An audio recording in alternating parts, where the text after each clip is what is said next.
O autor do livro de Hebreus indica também esta conexão como o fundamento da vida cristã. Ou seja, isso é o começo da vida cristã. Ele chama isso de ensinos elementares ou rudimentos da doutrina. É a mesma coisa. Em Hebreus capítulo 6, verso 1. Por isso, deixando os rudimentos da doutrina, ou seja, os ensinos elementares de Cristo, prossigamos até a perfeição, não lançando de novo o fundamento do arrependimento de obras mortas e de fé em Deus. Portanto, o arrependimento de obras mortas e de fé em Deus é o fundamento, é o início, é o princípio de nossa vida cristã. É a semente inicial, é o início do processo de salvação, isso do ponto de vista do pecador. E este início nós chamamos de conversão. Na conversão, o arrependimento é a parte da conversão na qual uma pessoa se volta do pecado. Presta atenção agora. Na conversão, o arrependimento é a parte da conversão na qual o pecador torna-se do pecado. Já a fé é a parte da conversão na qual a pessoa se volta para Cristo, para a salvação. Uma pessoa é genuinamente convertida quando ela, em arrependimento, vira as costas para o seu pecado e, em fé, vai para Cristo, a fim de servir ao Deus vivo e verdadeiro. Como Paulo disse em 1 Tessalonicenses capítulo 1, verso 9. Porque eles mesmos anunciam de nós qual a entrada que tivemos para convosco. E como dos ídolos vos convertestes a Deus para servir o Deus vivo e verdadeiro. Para entendermos como se dá a conversão, precisamos então analisar os dois aspectos dela, o arrependimento e a fé. Ponto número 1, vamos entender então o que é arrependimento. Arrependimento não é remorso.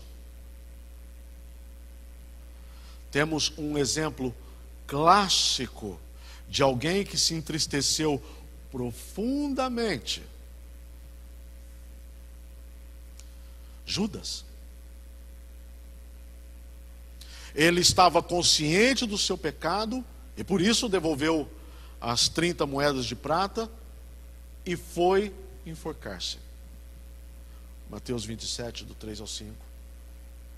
Outro forte exemplo que temos é o de Esaú, que mesmo em lágrimas não alcançou o verdadeiro arrependimento, conforme Hebreus capítulo 12, versos 16 e 17, ainda que reconhecesse o seu erro.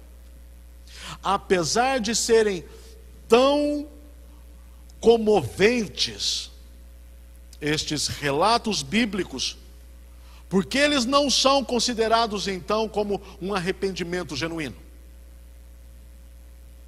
A resposta é que a tristeza que eles sentiram foi muito mais por causa daquilo que eles perderam, ou por causa da consequência dos seus atos, do que propriamente da consciência do pecado que desagrada e ofende a Deus, o nosso Criador e Senhor. É por isso, esse tipo de arrependimento, os acadêmicos chamam de arrependimento legal, legalista, jurídico. É quando um pecador angustiado pelo duro castigo imposto ao seu pecado, e como que partido ou quebrado pelo terror da ira de Deus, ele permanece preso a essa perturbação sem poder se desatar dessa condição. A única preocupação dele é o que vai acontecer com ele. E ele não consegue se desatar disso. Quando ele é induzido e exposto ao verdadeiro conhecimento do seu pecado,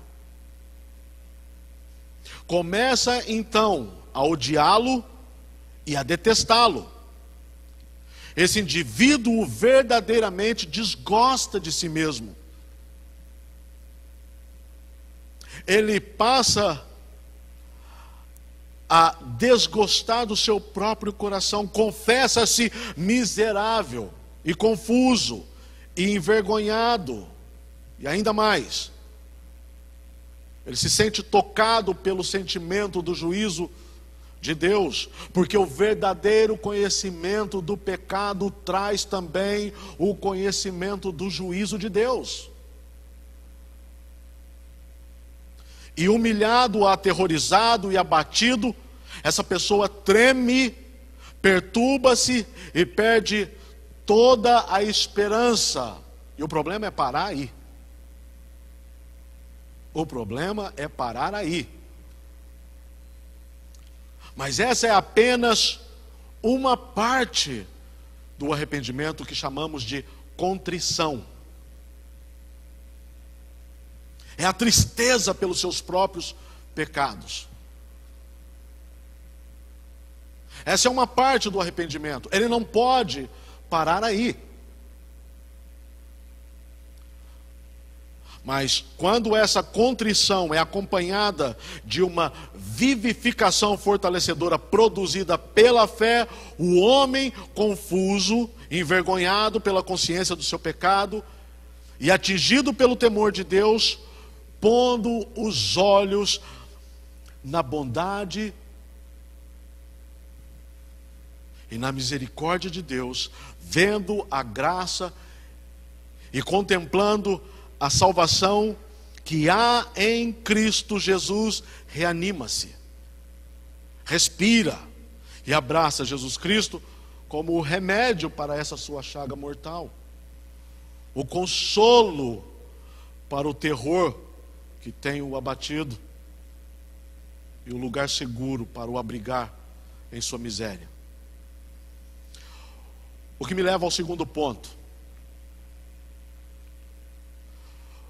O segundo ponto, um arrependimento legal, ou seja, esse, jurídico, ele leva a pessoa a uma aparente conversão. Se você para aí, se você simplesmente se entristece por causa das suas más obras, por causa do seu pecado, e não consegue ver a graça de Deus, e simplesmente diz para si mesmo: eu não tenho jeito, eu não mudo, eu sou uma farsa, um hipócrita, eu não dou conta, miserável homem que sou. E não sai daí. O teu final é igual ao de Judas. O teu fim é igual ao de Esaú.